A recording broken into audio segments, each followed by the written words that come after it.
Meus irmãos, sem querer, tomei um tema sobre família e quero que essa palavra preparada, que nem foi preparada porque eu pedi a Deus que me desse a palavra e Ele me deu a página 55 do meu último livro, A Vida em Comunidade. E a página 55, seja uma bênção.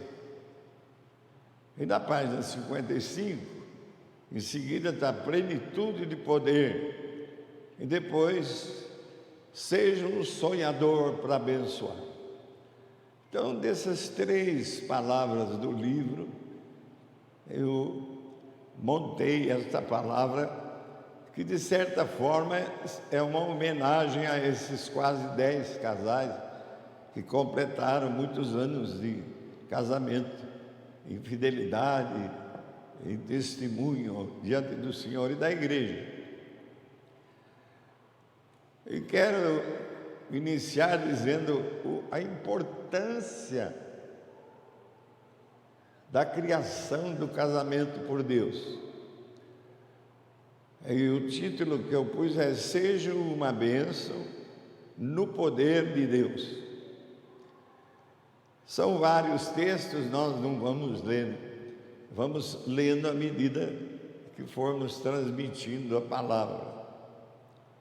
E a primeira delas está em Gênesis capítulo 12, versículos 2 e 3 e 7, que diz: De ti farei uma grande nação, e te abençoarei, e te engrandecerei o nome, sê tu uma bênção. Abençoarei os que te abençoarem, amaldiçoarei os que te amaldiçoarem, em ti serão benditas todas as famílias da terra. E o versículo 7, apareceu o Senhor a Abraão e lhe disse: darei à tua descendência esta terra. E ali edificou Abraão um altar ao Senhor que lhe aparecera. Essa foi a promessa de Deus a Abraão. Aqui ele ainda é Abrão, não Abraão. Foi uma promessa feita de longe. Abraão ainda estava na Macedônia. E o Messias, Jesus Cristo, haveria de nascer da família de Abraão. Está aqui escrito: descendência.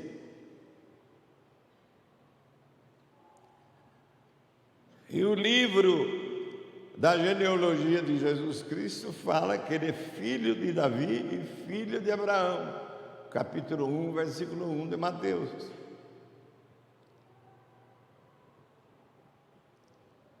Assim, já no início da Bíblia, já há promessa da presença de Cristo entre nós. Eu sempre pensei que Deus criou o mundo e o mundo caiu no pecado, e Ele pôs as leis. E como as leis não deram certo, Ele chamou Cristo. Não foi isso. Já no capítulo 3 de Gênesis, eu estou no 12, ele já menciona Cristo no capítulo 3, versículo 15. E agora aqui, ele menciona Cristo para resolver e ser restaurada a bênção divina que foi concedida a todos nós através de Adão e Eva. Bênçãos, irmãos, prometidas por Deus a essas gerações, estão sendo derramadas sobre a igreja de Cristo. bênçãos para que a igreja de Cristo abençoe, bênçãos para que a igreja de Cristo evangelize, bênçãos para que a igreja de Cristo discipule, dê bênção para que a igreja de Cristo dê testemunho como esses casais estão dando. E afinal, bênçãos para que a igreja, de todas as maneiras possíveis, possa abençoar.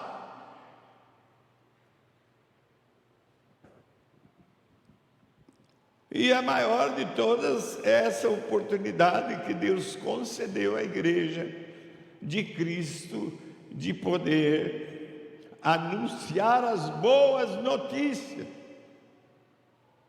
Eu já li hoje o Jornal da Cidade para ver as boas notícias.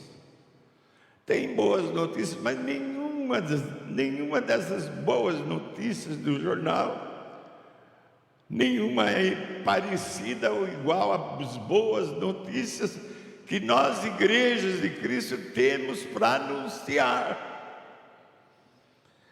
E diz a palavra no versículo 14 do capítulo 24 de Mateus: e será pregado esse evangelho do reino. Aliás, ontem eu ouvi duas igrejas pregando na televisão. Uma anunciava o evangelho do reino, a outra anunciava o evangelho da prosperidade. O evangelho deixa para lá. E diz a palavra no Gênesis, capítulo 17, 10: esta é a minha aliança. Deus está falando. Esta é a minha aliança que guardareis entre mim e vós e a tua descendência. Está falando para Abraão. Esta é a minha aliança, o meu pacto, que guardareis entre mim e vós e a tua descendência, a descendência de Abraão. Todo macho entre vós será circuncidado naquele tempo. E aí entendi pela primeira vez nos meus 91 anos por que da circuncisão. Circuncisão foi o sinal de uma relação dos descendentes masculinos de Abraão com Deus. Então espera aí, não se entristeçam as mulheres.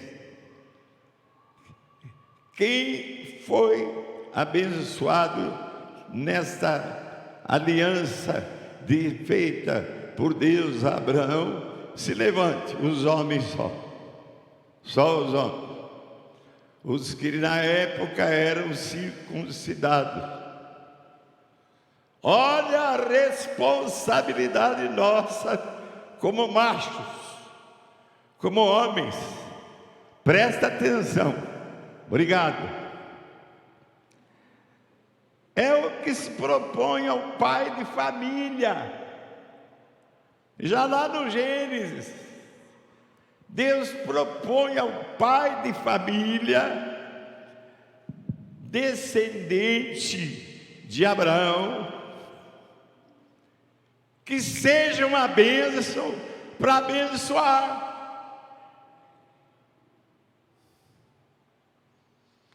Que seja uma bênção, e sendo abençoados, são para abençoar. Mas como? As mulheres esperem. Ponto 1. Não é bom que esses homens estejam só. Deus é quem está falando. Aliás, eu preciso explicar Eu sou apenas uma autoridade delegada de Deus para falar esta manhã. Eu não tenho palavra de tanta responsabilidade para uma igreja fiel como esta. Eu sou uma delegada, uma autoridade delegada por Deus. Deus é quem está através de mim falando. Amém ou não?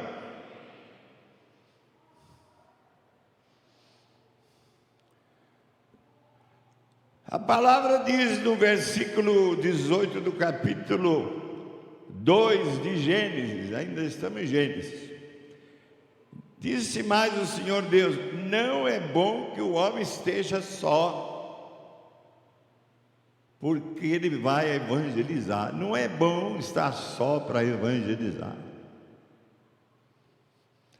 Far-lhe-ei uma auxiliadora que lhe seja idônea. Não está no texto, não seja só para evangelizar, eu que pus. Como? E resultado do que escrevemos naquele livro, em resultado das orações que fizemos durante esses dias, especialmente ontem à noite, hoje de manhã, ele trouxe, até contei o Josa, uma revelação de toda essa palavra estudada e escrita. Por que o homem não pode ficar só? Só por causa de sexo? Ele se arranja. Não tem como o homem evangelizar só. Homem.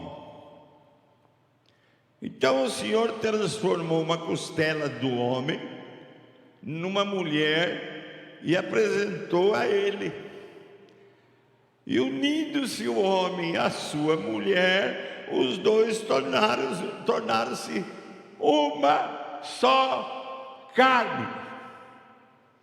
Ora, se o homem está sendo posto como descendente de Abraão para evangelizar, agora Deus deu a ele uma mulher, ele se une à mulher e não ficam dois. Se une à mulher e os dois se tornam um. Os dois se tornam uma só carne para evangelizar.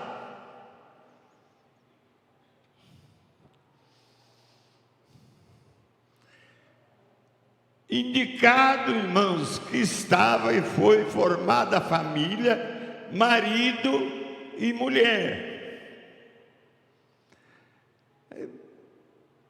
Você vê a alegria desses irmãos que completaram anos e anos de casamento. Um deles ficou amolando, escuta, não vai me chamar? Eu estou com tantos anos de casado. O casamento, irmão, entre homem e mulher, criados por Deus à sua imagem e semelhança, é uma ordenança divina, sem a qual definitivamente não existiria família.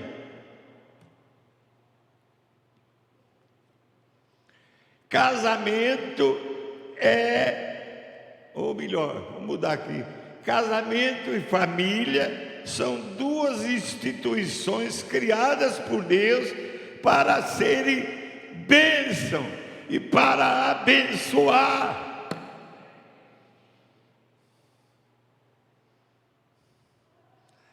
Agora, eu tenho falado Frederic Pape, no seu livro Casamento e Família. Ele afirma: se você, especialmente os jovens que estão me ouvindo, são solteiros, se você está se relacionando com alguém como se estivesse casado e não está,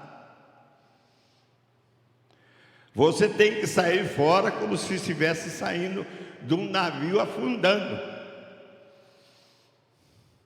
Você está fora da vontade de Deus.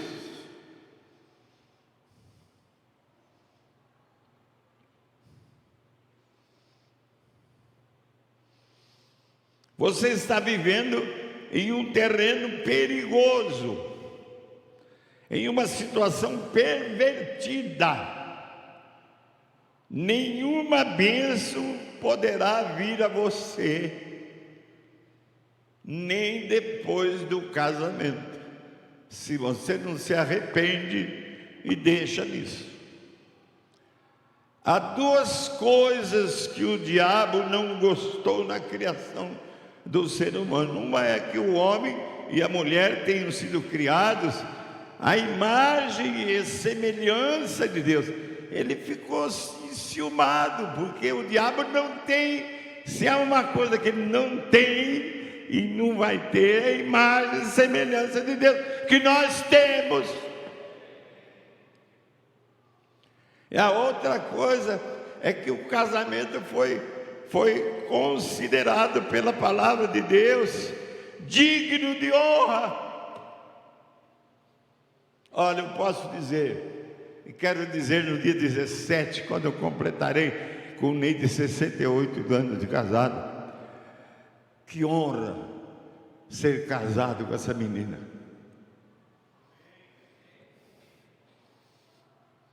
Só essa noite as minhas pernas incharam como nunca. Eu não sei nem porquê. Eu tenho péssima circulação nas pernas, elas incham. Mas como inchou essa noite, foi um escândalo. Não conseguia dormir, não conseguia pôr o pé. Fiquei imaginando, será que foi porque eu pus benguê com a perna quente, porque não pode? Eu não sei o que foi. E estava com a meia para não permitir inchar. Não adiantou, inchou da mesma coisa. E lá para as 3, 4 horas, o Neide falou: Bílio, melhor é você se levantar e ir para o banheiro tomar um banho. Neide, eu não consigo levantar. E fiquei, passa mais um tempo, vem a Neide com a água morninha. Eu levantei e pus os pés na água morninha. Passou. Dormi. Quer dizer, que honra eu ter casado com ele. Não precisei tomar banho, não precisei ir lá. Só me levantei, deixei os pés na água morninha. E logo depois ela enxugou, porque eu não podia marchar. E dormi.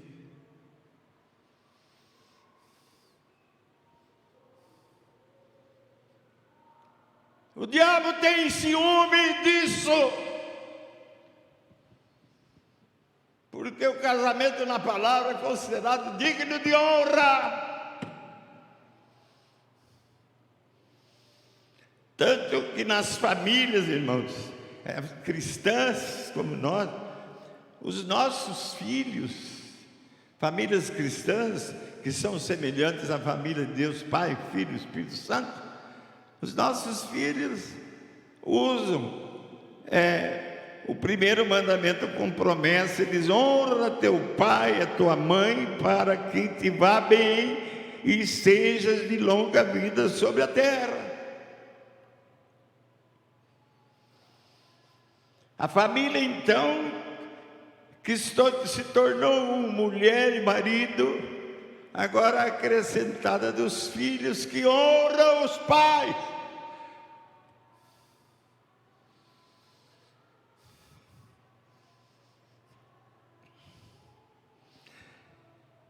Irmão, agora eu estou falando só para os homens. Seja uma bênção como pai de família, para que Deus continue a abençoar os seus filhos. Eu olho para o meu Ed, que está lá na Alemanha, no frio, para o meu, entre aspas, Milão, e louvo a Deus, porque Ele me fez uma bênção, para eu abençoar meus filhos.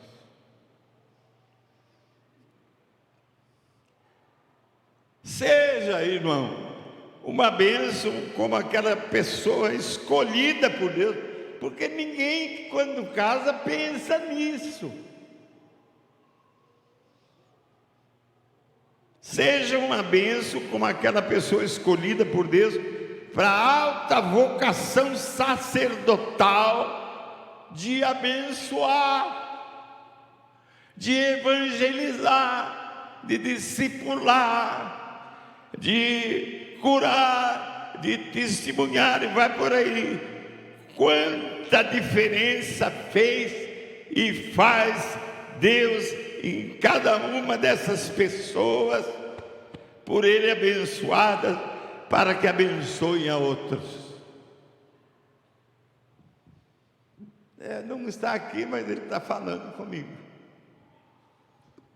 Olha para o irmão aí, homem com homem. Homem, você que está meio dormindo, acorda. Olha aí no irmão homem. Fala aí. Você sabe quem é esse sacerdote que o pastor falou? É você. Você é considerado um sacerdote na palavra de Deus, com essa alta vocação de abençoar. Aí eu estou orando na chácara, Neide com as suas dorzinhas de idade, e falei: menino, perdoa-me, menina, perdoa-me, porque não tenho orado como devia orar por Neide.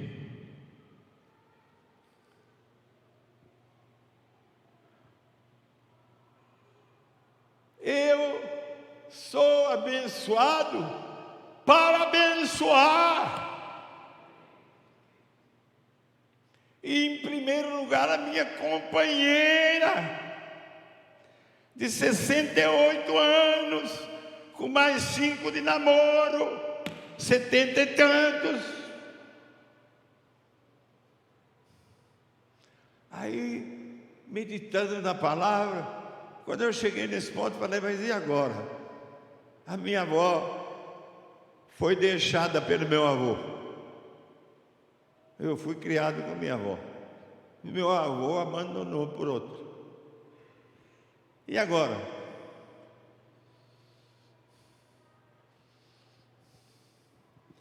Se não foi ela que provocou a separação, e não foi, ele saiu, perdeu a bênção, e a bênção ficou nela. Tanto é que ela continuou a nos abençoar, trazendo os seus netos da fazenda para estudar, criando outros 3 que precisavam de amparo e proteção, e era elogiada pela igreja presbiteriana, e apesar de pentecostal, era uma benção para abençoar.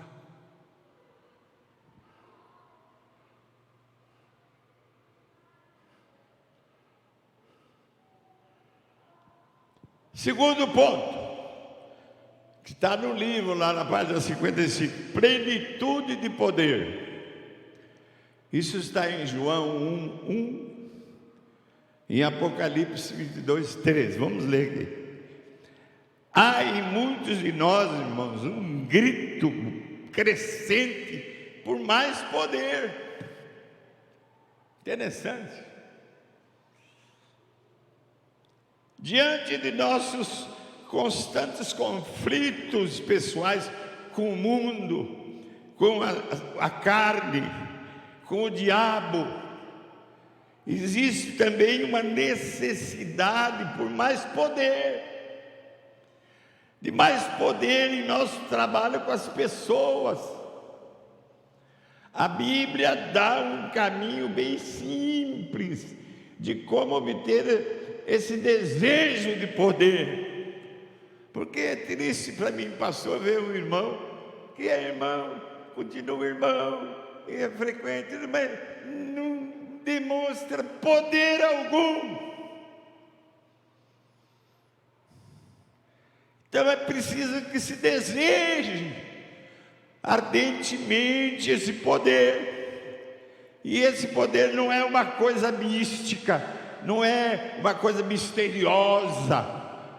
Ao praticarmos o poder da palavra de Deus, o poder do Espírito Santo e o poder da oração, experimentamos a plenitude de poder. Vou repetir: ao experimentarmos o poder da palavra, ao experimentarmos o poder do Espírito Santo e ao experimentarmos o poder da oração, por isso que esse grupo de 60 não é bobo, nas orações toda terça-feira, experimentarmos, temos a plenitude de poder que nós tanto precisamos e buscamos. Vejam, o poder da palavra de Deus. No princípio, está no João, no princípio era o Verbo. Quer dizer, no princípio era a palavra. No princípio, Jesus era a palavra. E a palavra, o Verbo, estava com Deus. E o Verbo, a palavra, que é Cristo, era Deus. Está lá. E ele disse o seguinte: eu sou o Alfa, eu sou o Ômega. Quer dizer, eu sou o primeiro, eu sou o último, eu sou o princípio, eu sou o fim. De que ele está falando? Eu fiz esse curso com o Milão, em Porto Alegre,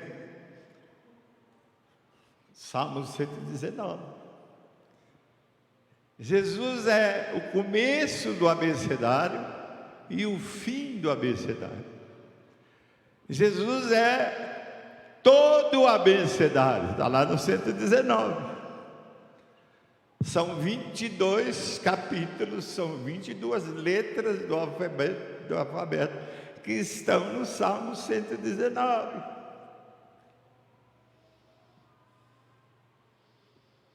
Um conjunto de 22 letras no alfabeto é Jesus, Ele é o tudo.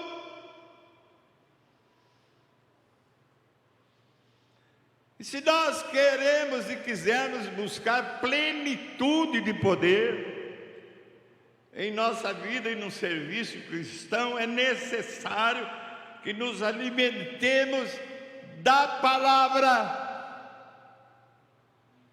do A ao Z. Eu gosto do Salmo 23. Fica nessa. Eu gosto em tudo da graça. É a palavra, é Cristo, é do A ao Z. Eu falei aos jovens, não é bom você estar nesse relacionamento que não devia estar. Tem que falar. Está na palavra, tem que ouvir, e quem ouve tem que obedecer, para estar na palavra, para poder dizer: não sou eu, mas quem vive agora, quem vive em mim é Cristo Jesus. Agora é a palavra de Deus que procede, que faz o meu testemunho de vida. Não é porque o pastor, que é uma autoridade delegada, falou, é a palavra. Você quer poder pleno, plenitude de poder? Esse poder está na palavra. Amém ou não? Eu não preciso nem falar, ler mais o que eu li aqui, já repeti. 2. O poder do Espírito Santo. O Salmo 62, versículo 11, eu gosto muito desse salmo, fala o seguinte: o poder pertence a Deus. O que fala o Salmo 62, 11? O que fala? Vamos falar de novo, porque tem um que está quase dormindo aí, bate nele aí. O poder pertence a Deus. A quem pertence o poder? Então, o trabalho do Espírito Santo, irmãos, é pegar esse poder e transferi-lo para nós cristãos. Paulo orava para que os irmãos da igreja de Éfeso fossem fortalecidos com poder mediante a operação do Espírito Santo no homem interior. Está no 3,16 de Efésios. Se nós queremos que o Espírito Santo opere com poder em nós, nós temos que nos encher do Espírito Santo. Agora vou sair aqui do livro daqui. Como é que você se enche do Espírito Santo? Se esvaziando de você mesmo, deixando-se crucificar a sua vontade, o seu eu.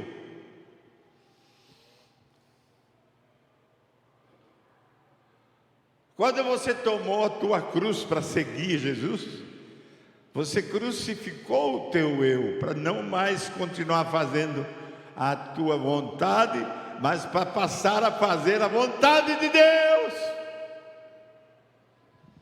Pergunta: você está fazendo a vontade de Deus? Eu estou fazendo a vontade de Deus? Fui crucificado no meu eu, na minha vontade. Tem uma irmã que ela não está aqui, graças a Deus, agora ela vem nas reuniões de oração, mas não vem no culto. Isso é vontade dela. E ela é uma bênção na reunião de oração. Mas tem irmão aqui que vem no culto, mas não vem na reunião de oração. Por que as duas coisas estão juntas? Porque essas duas pessoas estão fazendo a própria vontade. Crucificado à vontade, essa senhora vai vir na reunião de oração e vai estar presente também no culto. E o que está no culto todo domingo vai estar presente no culto e também na reunião de oração. Mas é muito 2 reuniões por semana, para você ser cheio do Espírito Santo. Aí eu quero anunciar, Bilão, que a primeira terça-feira de fevereiro vai ter como é que fala quando é mais de uma reunião, terça, quarta e quinta? Uma semana de oração. Primeira terça-feira de fevereiro, vamos fazer como fazíamos na tenda.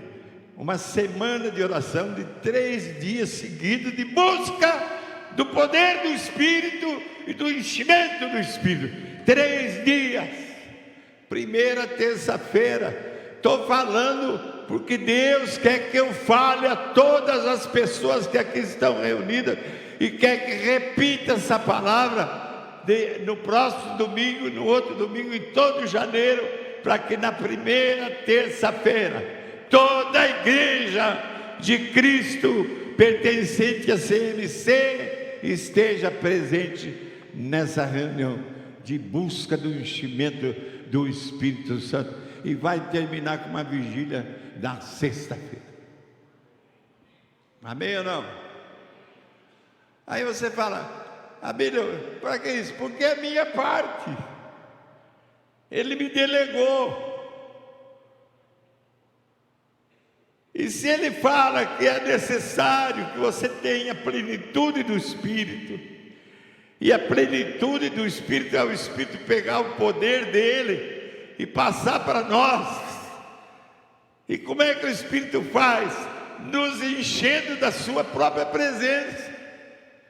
Se é isso, eu sou responsável de marcar essa semana de oração e essa vigília para colaborar com a igreja, no sentido de que ela se edifique como ela tem que se edificar, enchendo-se do Espírito Santo.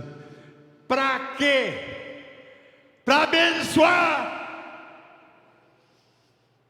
Não é para ficar falando língua. Ontem nós ligamos, eu com ele, uma igreja que tinha saído da televisão por falta de dinheiro, voltou ontem. E aí ele estava orando com uma pessoa. Agora eu vou orar no poder. E ficou falando língua, para mostrar o poder. Para com isso. O poder é de Deus, e o poder se manifesta com a vontade de Deus.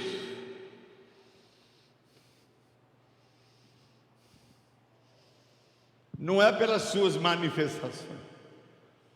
Eu não sou contra dom de língua, mas o dom de língua está aqui explicado por Paulo como é que deve ser usado. No máximo 3 pessoas nas reuniões especiais de oração. E se um fala, o outro cala. E se 3 já falaram, acabou.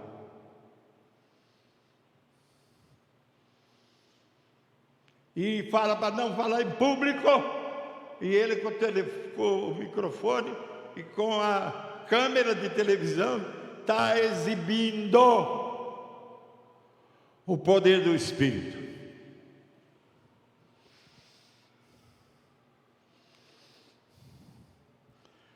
Ora, aquele que é poderoso para fazer infinitamente mais do que tudo quanto pedimos ou pensamos, conforme o seu poder que está onde?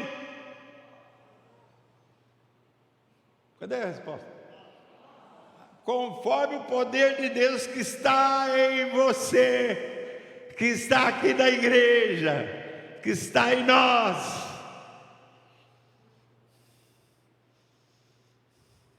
E que poder é esse? É o poder que o Espírito operou através de Deus, ressuscitando o Filho do Pai eterno, morto, frio, gelado, nesse poder da ressurreição.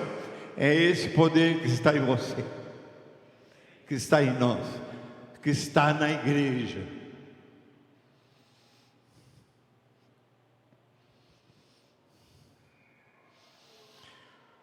E 3, o poder da oração.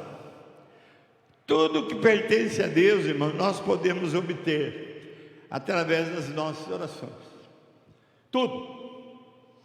Ele estende a nós as suas mãos cheias e diz: pedi e dar-se-vos-á, buscai e achareis, batei e abrir-se-vos-á, pois todo o que pede,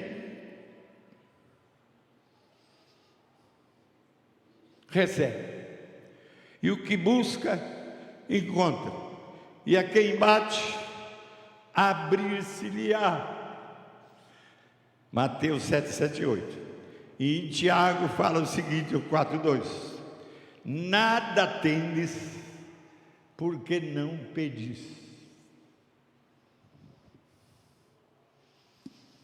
O que é que você não tem? Por que você não tem? Porque você não pede. É o que diz a palavra. É a palavra.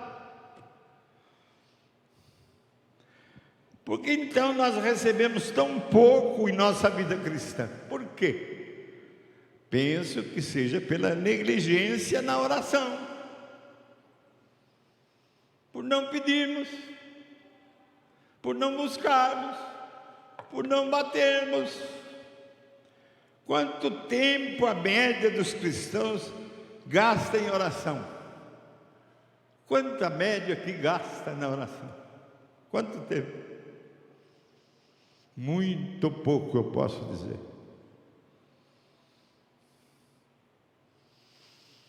Por isso o ano 2020, falei certo, 2020, não vai ser como o ano 2019 na oração. Começando na primeira terça-feira de fevereiro, uma semana de oração.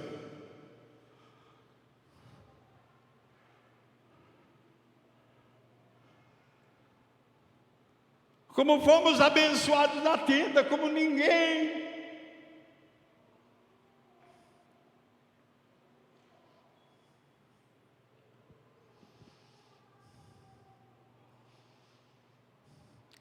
O diabo, irmãos, ele não se importa que a igreja vá lá para a Europa para evangelizar com as suas implantações. Ele não se importa se a igreja não ora. Mas se os homens da igreja, as mulheres da igreja se levantam para orar, ele se importa. Porque a oração faz tanto quanto sempre fez. Todos os infinitos recursos de Deus continuam à disposição daqueles que oram. Terceiro ponto: dos sonhos à realidade. 2 Tessalonicenses 2, 3 e 6. Ninguém, diz Tessalonicenses, ninguém de nenhum modo vos engane, porque não acontecerá sem que primeiro venha a apostasia e seja revelado o homem da iniquidade, o filho da perdição. E agora sabeis o que o detém, para que ele seja revelado somente em ocasião própria. Olha que eu aprendi sobre esse versículo quando eu tinha 10 ou 11 anos de idade. O pastor pregando me ensinou quem é que o detém. O anticristo está agindo já. Só que o anticristo, irmãos, para você que lê a Bíblia sabe, ele vai se manifestar com o mesmo poder de Cristo, entre aspas. Ele vai fazer milagres maravilhosos. Aliás, na guerra, Segunda Guerra na Alemanha com Hitler, lá num país ali que ele já havia tomado, saiu uma condução anunciando: ele já chegou, ele já está presente, ele vai dar pão para todo mundo, ele vai tirar as pessoas. Ele, Jesus, que não era Jesus, era o anticristo. Ele já está operando, só que ainda precisa que saia aquele que o detém. E o José Testemunho levamos 3 dias para descobrir quem é que o detém. E as Bíblias com os seus comentários, nenhuma resolve. Graças a Deus, porque eu ouvi o meu pastor com 10, 11 anos e aprendi.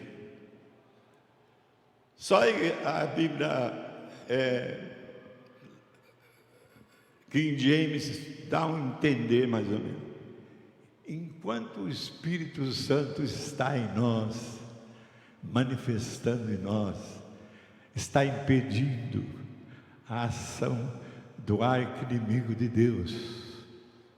Ele está agindo, mas não pode agir com toda a força que ele vai agir.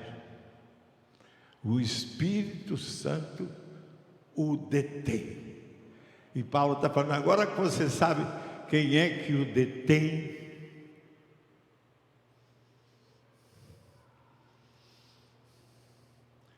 e se a igreja não estiver cheia do Espírito, ele vai se manifestar aqui também. Você vê que o diabo já está manifestando aqui na igreja, Já tem gente separando, já tem gente não obedecendo mais a palavra, simples palavra que foi ensinado e discipulado. Mas não é só isso, coisas maiores vão acontecer com esse ministério da iniquidade, com esse anticristo, esse tipo de anarquia. A vinda de Jesus parece não tardar, está por aí, mas isso não vai acontecer, diz aqui o texto, sem que primeiro venha a apostasia, sem que primeiro se manifeste o anticristo, sem que primeiro haja rebelião. É o que Paulo fala aqui. Podemos notar Satanás ostentando-se como se fosse o próprio Deus, lançando todas as suas forças contra Deus, tentando pessoas até da igreja, mas ainda não foi retirado o que o detém. E com efeito, o ministério da iniquidade já opera e aguarda somente que seja afastado aquele que agora o detém. E enquanto isso, Satanás faz de tudo para complicar a vida das famílias da igreja do Senhor. Por quê? Porque ele não quer ver a sua família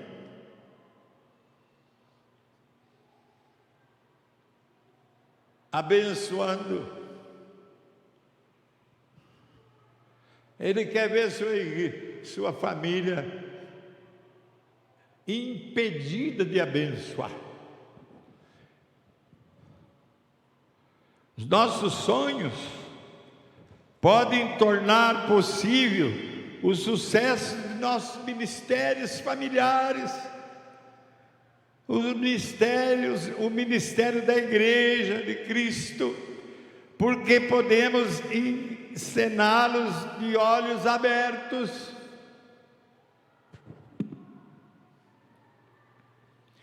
Os sonhadores não deixam de ser gente perigosa, porque creem nos impossíveis, pois não há impossibilidade nas promessas de Deus. Onde estão os sonhadores desta igreja?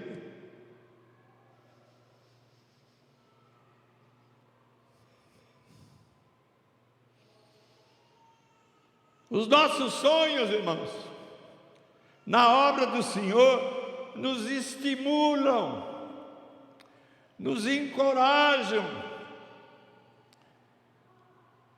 e tornam-se uma realidade na igreja, nas comunidades de discípulos e nos grupos familiares. Na nossa primeira reunião dos líderes que vamos ter no primeiro sábado de fevereiro, nós vamos tratar disso. Tem duas senhoras aqui, entre outras, que eu não quero citar o nome, elas começaram sonhando. Se o púlpito está falando que eu tenho que começar um grupo caseiro na minha casa, e na minha casa sou eu que tenho essa possibilidade,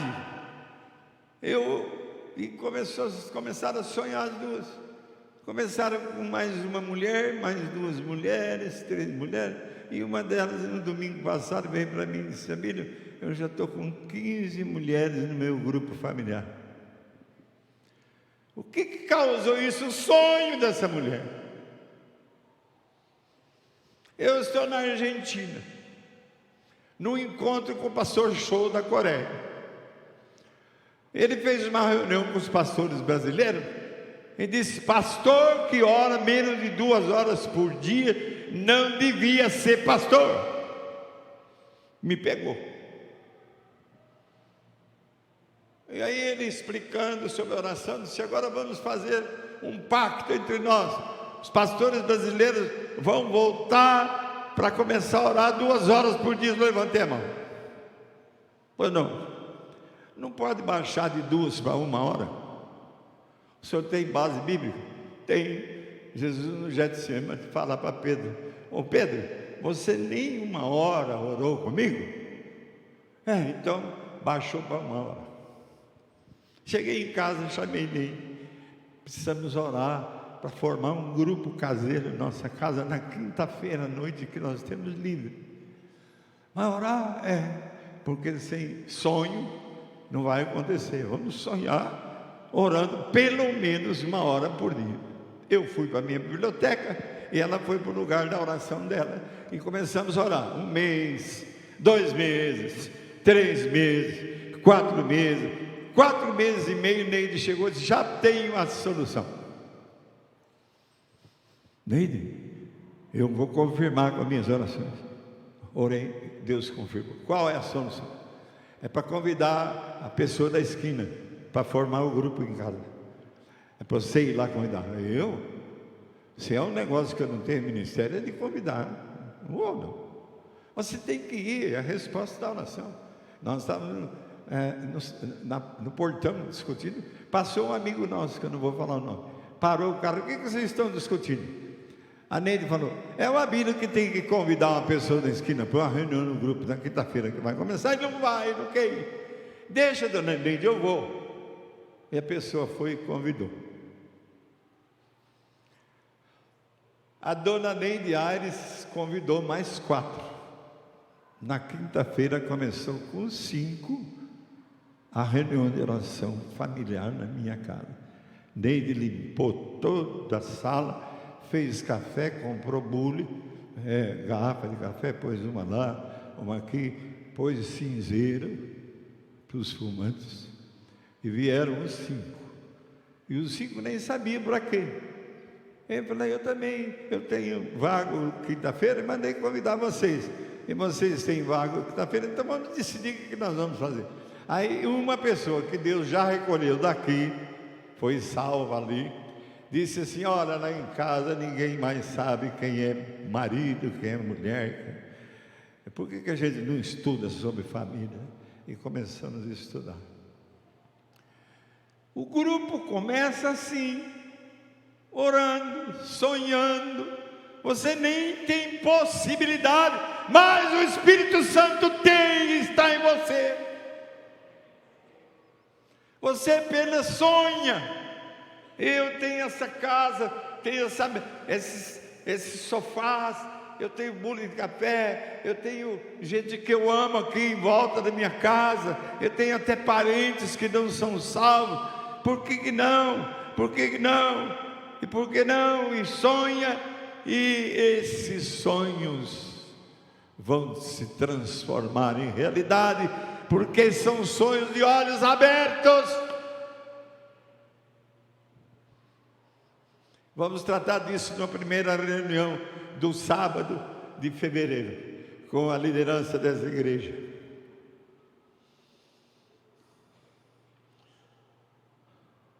Conclusão.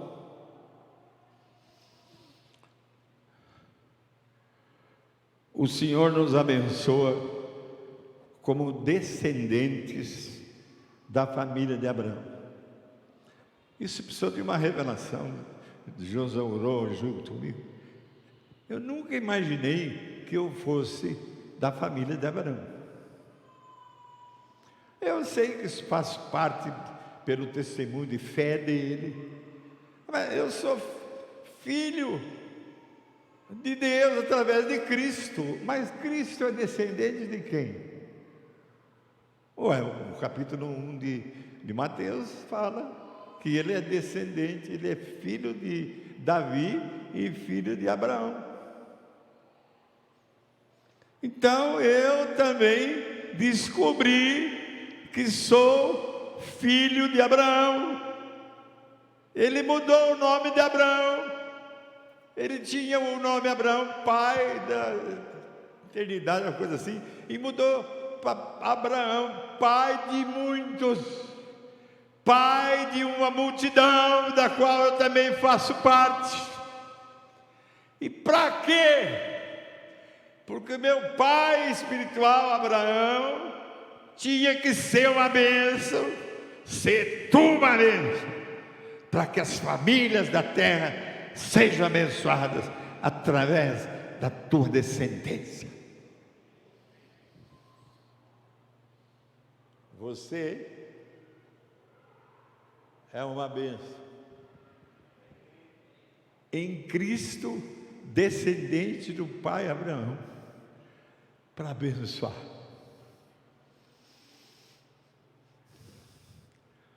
Mas você falou amém mesmo, de verdade? Vamos repetir? Eu vou repetir. Você é uma pessoa, primeiro, masculina. Ele fez um sinal para mostrar e deixar entendido que a aliança, o pacto dele com Abraão era com os homens.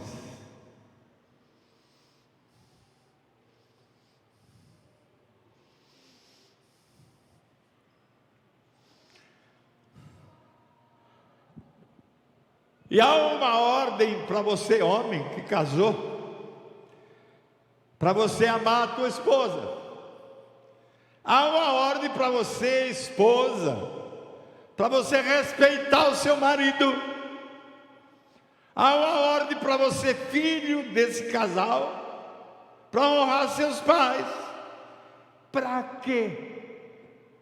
Pai que ama é abençoado para abençoar os filhos. Pai que ama é abençoado para abençoar.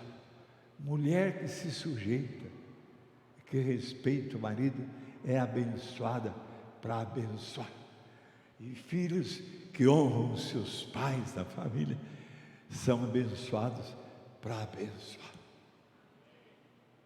Não há outra razão na palavra. Sejamos bênção como pai de família, para que Deus abençoe nossos filhos. Sejamos bênção como aquela pessoa escolhida por Deus para evangelizar.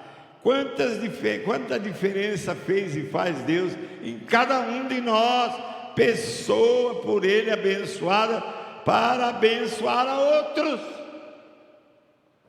Tudo que é de Deus, pelas suas misericórdias, também podemos obter, se nós, homens e mulheres, nos levantarmos para orar, porque a oração faz tanto quanto sempre fez. Eu sempre falo aqui, fechou uma igreja nos Estados Unidos, ficou só uma pessoa na porta orando, para que não fechasse. Mas fechou. Ela foi reaberta e hoje é a maior igreja dos Estados Unidos.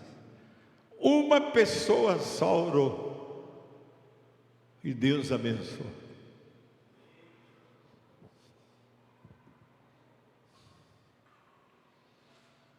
Não podemos deixar de sonhar, não podemos deixar de orar, não podemos deixar de buscar o batismo, o enchimento do Espírito. Não podemos deixar de meditar. O que está acontecendo comigo? Eu tenho que falar de mim aqui. Eu só estudava a Bíblia para pregar. Depois comecei a ler livros do Novo Testamento. E ultimamente me falaram, e eu me convenci de ler a Bíblia toda. Li a Bíblia em 3 meses e 3 dias. Mudou tudo. É o poder da palavra. O poder de Cristo, que é a palavra. Em você, em mim, em nós. E não há nenhuma diferença entre um e outro, porque Ele não faz escolha. Isso é para com todos.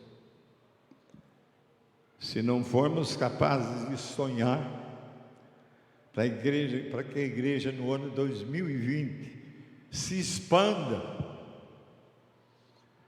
e torne a encher esses bancos, não simplesmente por encher os bancos, mas é porque ainda aqui na vizinhança há pessoas que estão indo para o inferno, que estão ainda no caminho que está conduzindo-os para onde eles nem sabem e nós sabemos. Vamos sonhar com olhos abertos. Eu gosto de vir aqui e ficar lá fora, olhando para o ouro. Eu gosto de ligar a televisão quando eles terminam o programa e mostram Bauru todo iluminado. E aí eu falo, Bauru, você vai ser abençoada esse ano de 2020 como nunca. Por mim, por você, por nós, pela igreja do Senhor Jesus, porque o Senhor tem um sonho. E o sonho do Senhor é que todos sejam salvos. E para que todos sejam salvos, é preciso que nós sonhemos. Se você não sonha, encha-se do Espírito, e o Espírito vai te dar o poder de sonhar de olhos abertos. O sonho de Deus. O sonho de Deus é que você seja uma bênção, eu seja uma bênção, para que os outros sejam abençoados. Amém. tvcmc.com.br é o nosso canal para compartilhar o Evangelho do Reino de Deus e o senhorio de Jesus Cristo.